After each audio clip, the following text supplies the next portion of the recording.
দুয়ার টাই দিয়েছি, আরো দেব। এদেশের পার্লামেন্টে কোরআন কায়েম করেই ছাড়বো। আমাদের একটাই গন্তব্য, একটাই মন্তব্য, একটাই উদ্দেশ্য।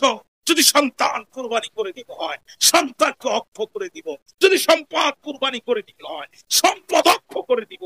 আর যদি হাত দিতে হয়, হাত দিব। পা দিতে হয়, পা দিব। চোখ দিতে হয়, চোখ দিব। বাংলার পার্লামেন্টকে কোরআনের পার্লামেন্ট বানাবো।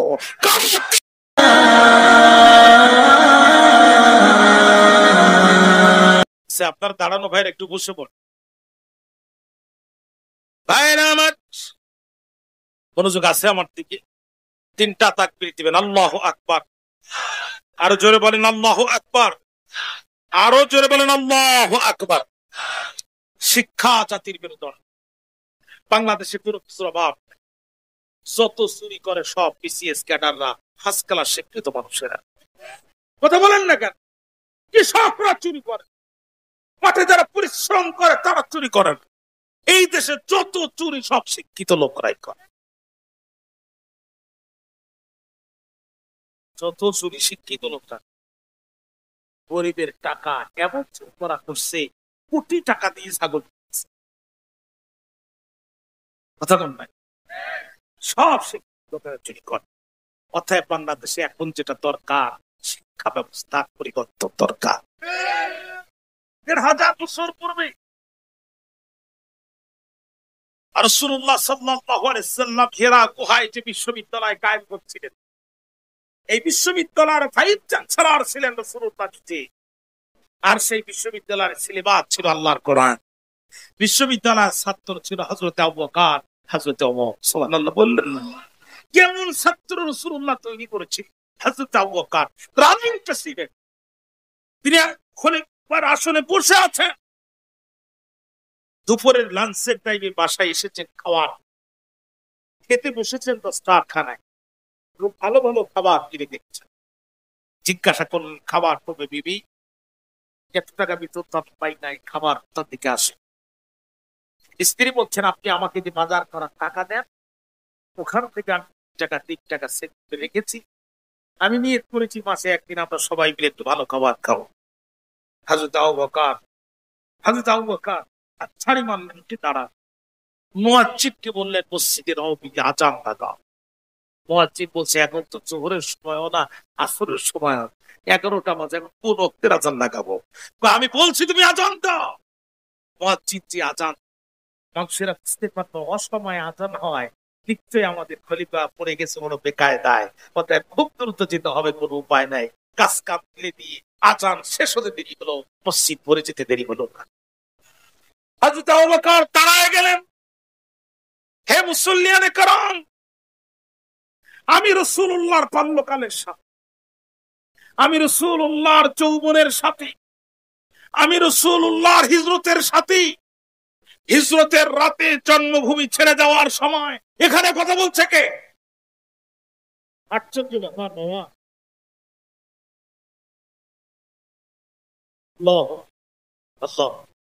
একটু থামেন সবাই। আমি জানি আপনারও অনেক বন্ধু জানেন, আমার থেকেও জানেন।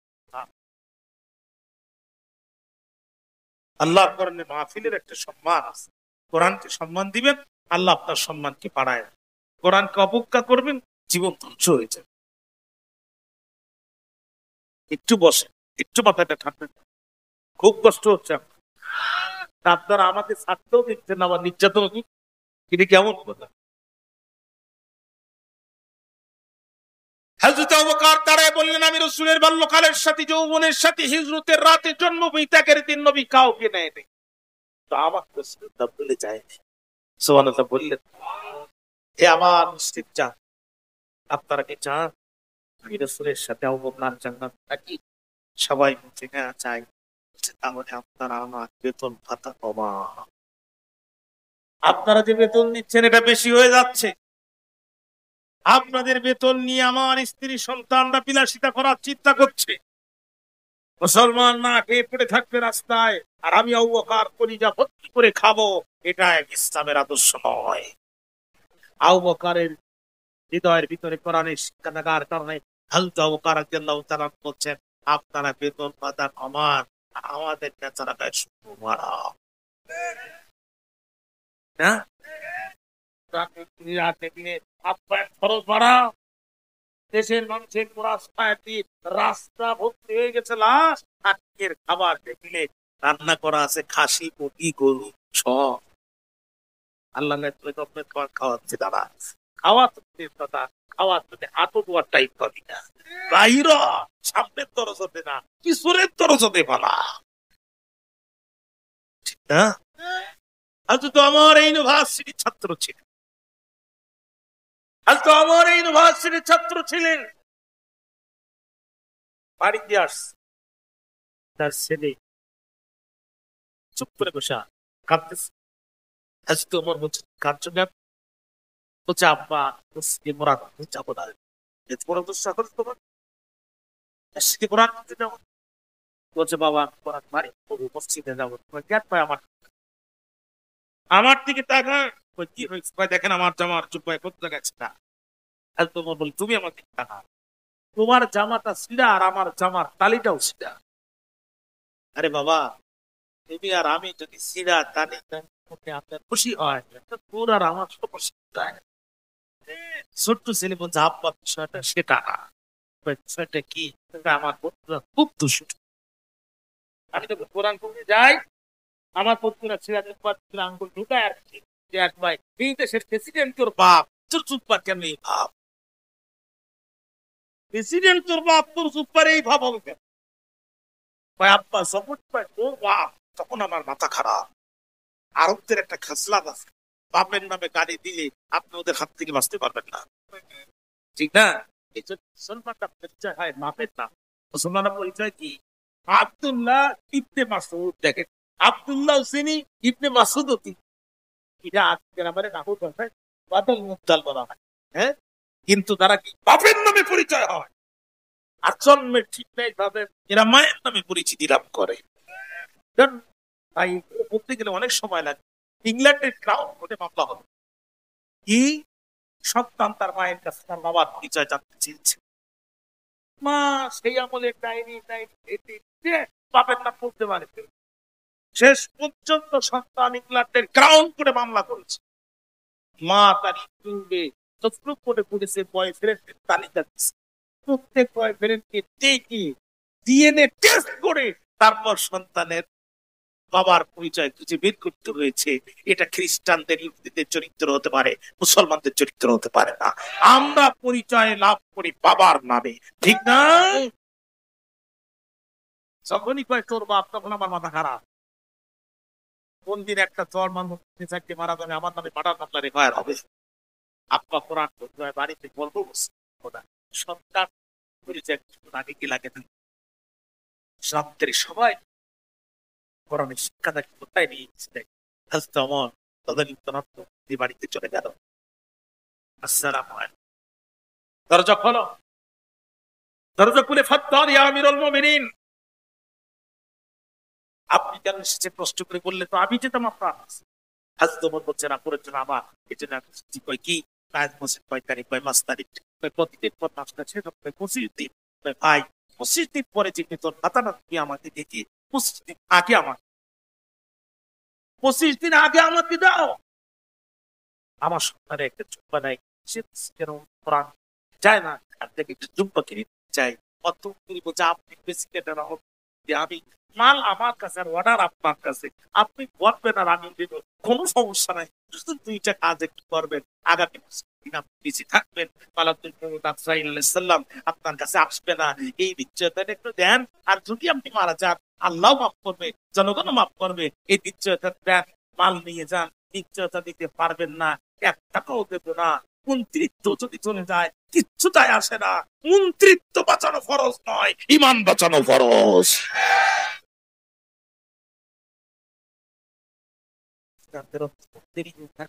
প্রধান আমাদের অর্থমন্ত্রী আবুল মাল,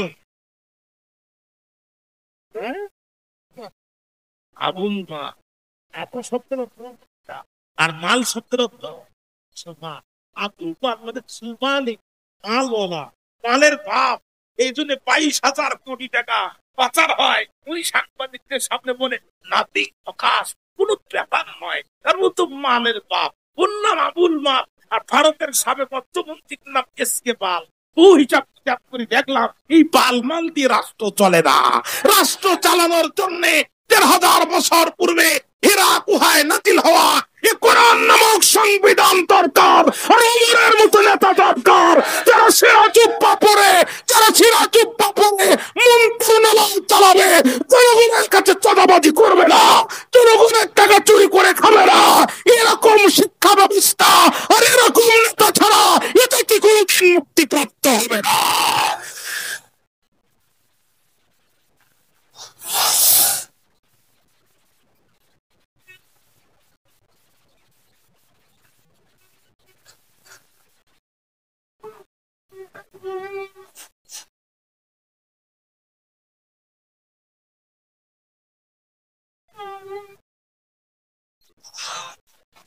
ভাইরা আমার,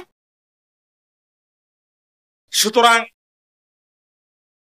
অন্তর্বর্তী সরকারের প্রধান উপদেষ্টা ডক্টর ইউনূস সাহেবকে বলতে চাই, আপনার দেশের মানুষের আস্থা অনেক বেশি এবং আপনি মোটামুটি অনেক খেলাও খেলতেছেন ভালো। কারণ আপনি যদি না থাকতেন, অন্য কেউ থাকতো প্লান্টি শট নিয়ে দিত। কিন্তু এখন আপনি এমন একটা আন্তর্জাতিক প্লেয়ার, আপনারা কিক মারতেও পারে না, প্লান্টি দিতেও পারে না, আপনার সাথে ফাউল করতেও পারে না, শুধু আপনার দাঁত কামড়ায়। এই সুযোগে আপনার কাছে অনুরোধ, শুধু একটা কাজ করে যান, এদেশের শিক্ষা ব্যবস্থায় ক্লাস 1 থেকে শুরু করে মাস্টার ডিগ্রি পর্যন্ত অন্তত 50 মার্কের কোরআন আর 50 মার্কের হাদিসকে বাধ্যতামূলক করে দেন। বিসিএস ক্যাডার হয়ে যদি চোর হয়, তাহলে বুঝতে হবে এই শিক্ষা ব্যবস্থার গোড়া খারাপ। এই শিক্ষা ব্যবস্থার গোড়া ঠিক করতে হবে। একটা ছেলে যদি বায়োলজি পড়তে পারে, কেমিস্ট্রি পড়তে পারে, অ্যাপ্লাইড বায়োলজি পড়তে পারে, অ্যাপ্লাইড কেমিস্ট্রি পড়তে পারে, ম্যাথমেটিক্স পড়তে পারে, হায়াত ম্যাথমেটিক্স পড়তে পারে, ইকোনমিক্স পড়তে পারে, পলিটিক্যাল সায়েন্স পড়তে পারে, ইংলিশ লিটারেচার পড়তে পারে, বাংলা সাহিত্য পড়তে পারে, তাহলে কেন সে 100 মার্কের কোরআন 100 মার্কের হাদিস পড়তে পারবে না? 90% মুসলমানের দেশে এ জাতিকে যদি দুর্নীতি মুক্ত করতে হয়, এ জাতিকে যদি দুর্নীতিগ্রস্ত থাকে জাতিকে উদ্ধার করতে হয়, তাহলে অবশ্যই ১৩,০০০ বছর পূর্বে হীরা গুহায় নাজিল হওয়া এই কোরআনের শিক্ষা ব্যবস্থা বাস্তবায়ন করে দেওয়ার বিকল্প রাস্তা সামনে খোলা না। আপনার আমার বক্তৃতা লম্বা করবো না, আপনাদের মনে আসছে কথা, মেয়ে কি বলছে জানো না? কোম্পানি বা আমি মেয়ে কোরআনের, যেরকম আমি মেয়ে কোরআনে, আমি কোরআন থেকে তোমাকে দলিল দিই। মনে আছে আপনাদের? আমি কোরআন থেকে তোমাকে দলিল দিব, তুমি মন খারাপ করো, মন খারাপ করো না, অহংকার দিও না। কোরআন তুমিও জানো, আমিও জানি, দলিল তুমি নিছো একটা, আমি দেবো 3টা। কেউ কারোর চেয়ে কম কথা কন না কেন? শুয়ানে শুয়ানে সমান। দেখা যাক খেলা কেমন জমে। আপনারা কি থাকবেন শেষ পর্যন্ত? চলেন দেখি। মেয়ে ডাক দিয়ে বলে, তুমি জানো না আমি মেয়ে কোরআনে হাফেজা। রাসূল বলেন, তোমাদের ভিতরে সর্বোত্তম তারা কোরআন নিজে শিখে অপরকে শিখায় যারা। আজ থেকে সবচাইতে বেশি মার খায় তারা কোরআন নিজে শিখে আর অপরকে শিখায় যারা। কথা বলেন না কেন ভাইরা? আমার খেয়াল করেন, মেয়েটা ডাক দিয়ে বলে, আমিরুল মুমিনিন খলিফাতুল মুসলিমিন, আপনার অপরাধের দলিল আমি দিব। তারা কি জিজ্ঞাসা করতে চাই, আমার বাড়িতে প্রবেশ করেছিলেন যখন, বাড়ির মেন গেট দিয়ে প্রবেশ করেছিলেন না পিছনের দরজা দিয়ে, পিছনের পাশে প্রবেশ করেছেন?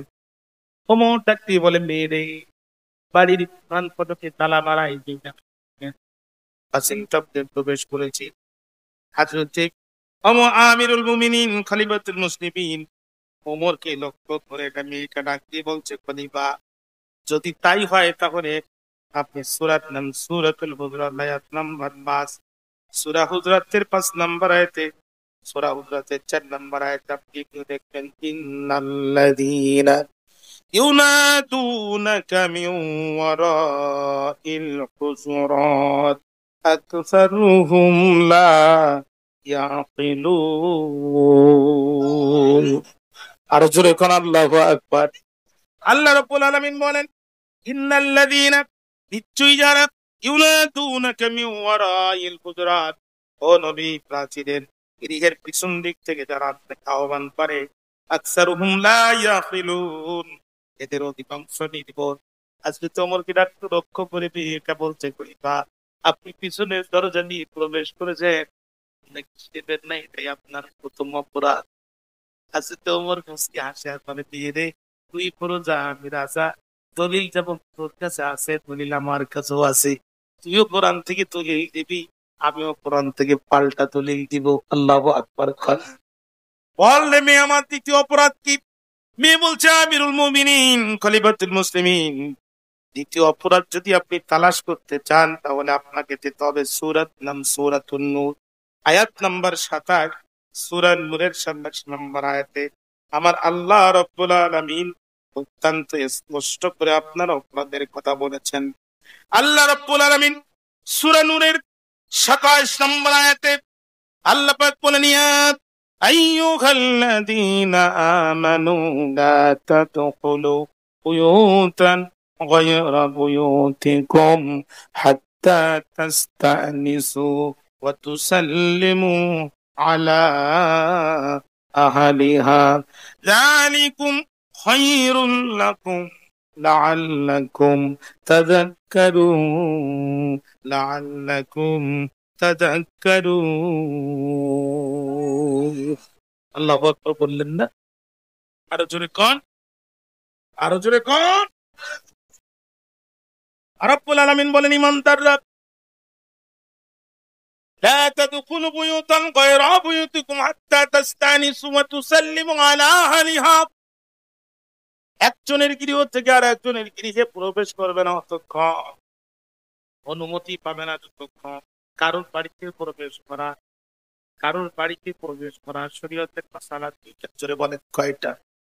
এক নাম্বার অনুমতি নিতে হবে, দুই নাম্বার শুধু অনুমতি হবে না, সালাম দিতে হবে।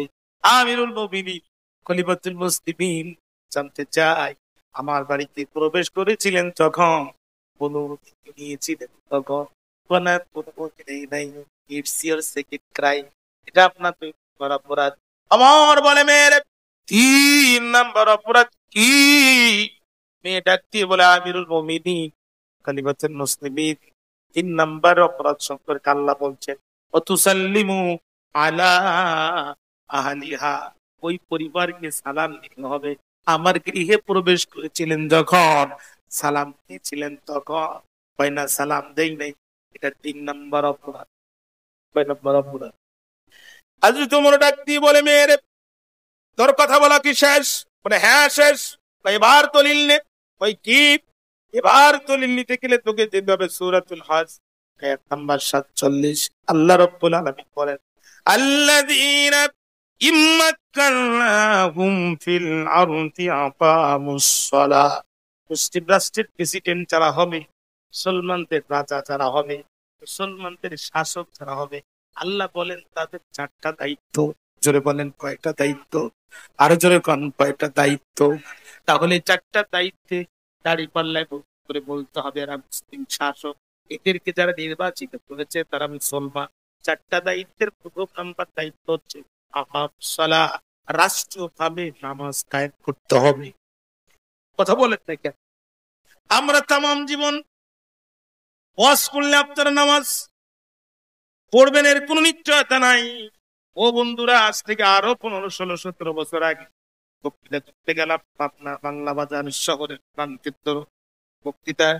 তখন আমার গাড়ি ছিল না, দূর থেকে আমাকে লোকটা রিসিভ করলো, ইয়াক মানুষ, আমিও ইয়াক, দুইজন একসাথে ঘুমালাম। বদরের সময় না ঘুমাই, শীতের সময় আমাকে একসাথে নামাজ হুজুর আপনি পড়েন। আমি একটু বন্ধুত্বের ভাব নিয়ে একটা কামড় আপনি পড়েন, এমন কায়দায় বললো, আমি যদি আর একবার বলতাম তুমি সম্ভাবনা ছিল, অর্থাৎ আমার দ্বারা এই সমাজে নামাজ কায়েম হবে না। কিন্তু এই এলাকার পার্লামেন্টের নির্বাচন হবে, তিনি যদি বাংলাদেশের সংসদে দাঁড়িয়ে বক্তৃতা করে, মাননীয় স্পিকার, নামাজের বিধান দরকার, মুসলিম রাষ্ট্রের সরকারের দায়িত্ব চারটা, তার প্রথম নম্বর দায়িত্ব সালা, রাষ্ট্রীয়ভাবে নামাজের বিল কায়েম করা। এই বক্তব্য উনি যখন দেবেন, স্পিকার বলবে সংসদের সামনে একটা প্রশ্ন আসতেছে, নামাজের বিল পাস করা হোক, পক্ষে যারা হা আছেন তারা হা বলুন, বিপক্ষে যারা আছেন তারা না বলুন। আমার মনে হয় হা জয় হয়েছে, হা জয় হয়েছে, হা জয় যুক্ত হয়েছে। পার্লামেন্টে পাশ হয়ে গেল, রাষ্ট্রপতির কাছে আইন চলে গেল, রাষ্ট্রপতি সিগনেচার করে দিল, নামাজের বিল কায়েম করে দিল, টেলিভিশনে ঘোষণা হয়ে গেল, সংবাদপত্রে পরের দিন লেখা আসলো, জীবনেও জুমার দিনও মসজিদে যায় নাই যারা, মুয়াজ্জিনের আগে ফজরের নামাজে হাজির হবে তারা। এখন বলেন তো দেখি, কোরআন পার্লামেন্টে যাওয়ার দরকার আছে না? না আছে? ভাইরা আমার, কষ্ট হচ্ছে, আমি শেষ করে দিচ্ছি। ভাইরা আমার সাথে বলছি 12:30 পর্যন্ত, কষ্ট হচ্ছে তো আপনাদের।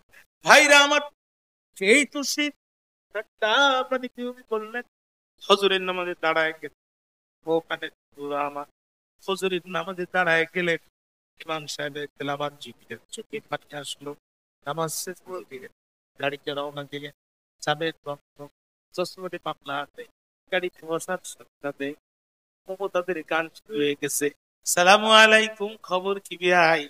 আপত্তি না থাকলে কথা বলবার চাই, বাজনার গান।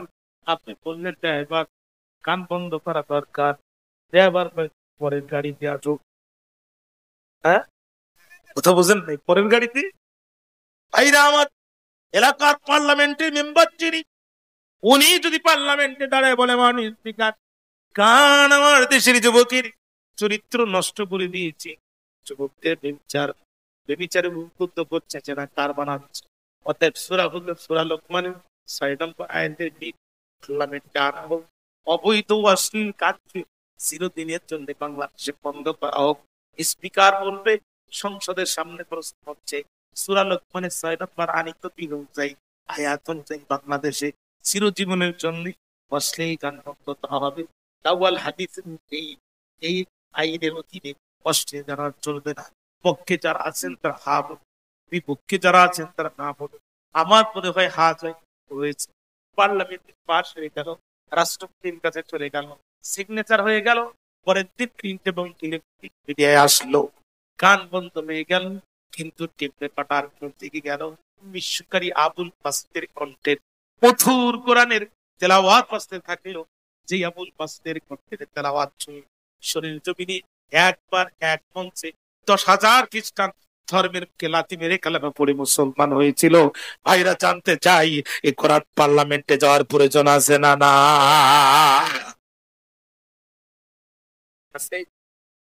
আছে? আল্লাহর আইন ছাড়া সুখ মিলবে? তাহলে এবার জোরে বলেন, জমিন যার, জমিন যার। এই স্লোগান মানে না যারা, মুসলমান দাবি করার অধিকার রাখে না তারা। এটা আমাদের ব্যক্তিগত নয়, এই বক্তব্য দিয়েছেন তিনি, আসমান জমিন সৃষ্টি করেছেন যিনি, এই বক্তব্য দিয়েছেন তিনি, আপনাকে সৃষ্টি করেছেন যিনি, এই বক্তব্য দিয়েছেন তিনি, আপনাকে বিশ্বাস দেন যিনি, এই বক্তব্য দিয়েছেন তিনি, আপনার হাত প্লেন দিয়েছেন যিনি। সুতরাং আপনি যদি মুসলমান দাবি করেন, কোরআনের আইন মানতে হবে। আর আপনি ওই যে কি বলে, বসবেন, পুতুল নাচের সভাপতি, মাহফিলের সভাপতি, ইজ্জাতের হলে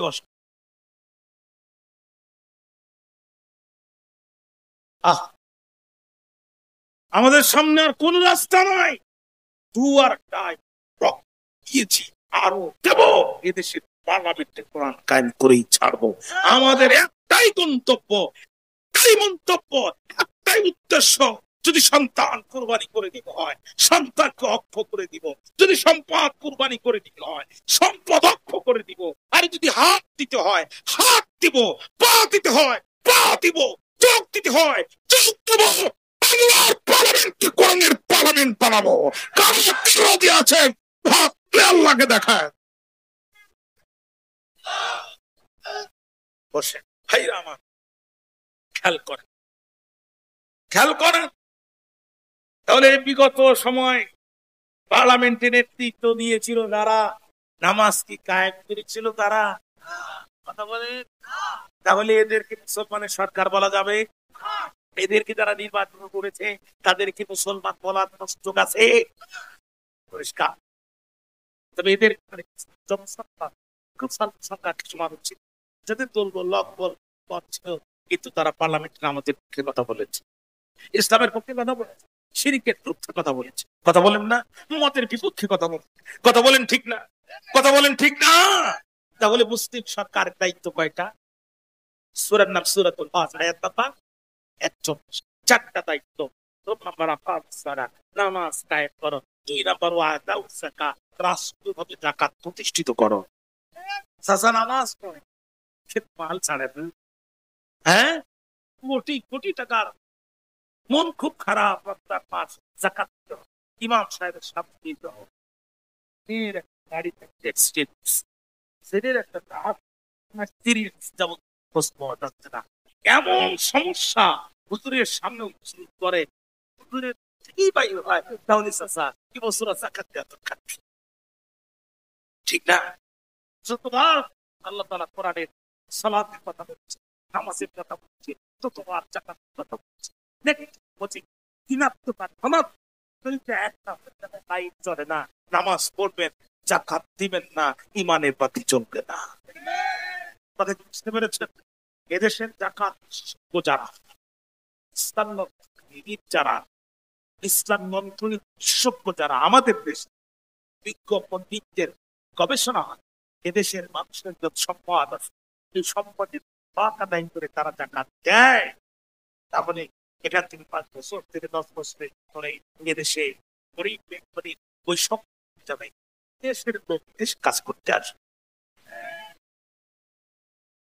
কিন্তু যাকাত অর্থনীতি ব্যবস্থাটা না থাকার কারণে কেউ থাকে সাততলায়, কেউ থাকে গাছতলায়, একই মানুষ, একই রকম ব্যক্তি, একরকম হাত, একরকম চোখ, একই রকম দাঁত।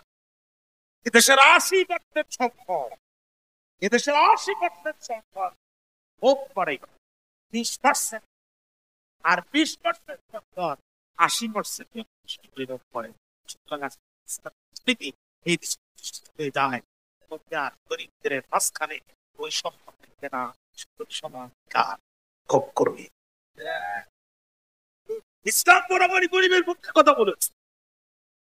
আমরা গরিবরা 2 টাকার ইন্দাজ দিয়ে কাছে বারবার বিক্রি করছি, ঠিক না? আবার আমরা কি লিখবো হুজুর ওয়াদা, কতক্ষণ না, কিন্তু বলছে আপনার কাছে ওয়াদা নিয়ে এসেছে। হ্যাঁ, আল্লাহ বলছে আমি তোমাদের রব নয়? সেই দিন বলছেন বালা, অবশ্যই আপনি আমাদের রব। ও আল্লাহর ওয়াদা ভুলে গিয়েছে। কথা বলেন না কেন ভাই? আসেন ভাই, আমি লক্ষ্য করবো না, 12:30 বেজে গেছে, আমি লাগাতার আমার আজকে 2 ঘন্টা পাঠানো দিচ্ছি, কিন্তু আমি আসছি অনেক আগে, আপনারা আমাদের সময় ওঠার নাই। এখন হাফিজ পাকড়ি হবে, এরপরে আমি আপনাদের সামনে দোয়া করে বিদায় নেব। কেউ যাবেন না ইনশাআল্লাহ, সকলে দোয়া করতেন। ভাই অনেক সময় লাগবে এখনো ভাই, অনেক সময়, আরো 1 ঘন্টা লাগবে, 1 ঘন্টা। হ্যাঁ, তাড়াতাড়ি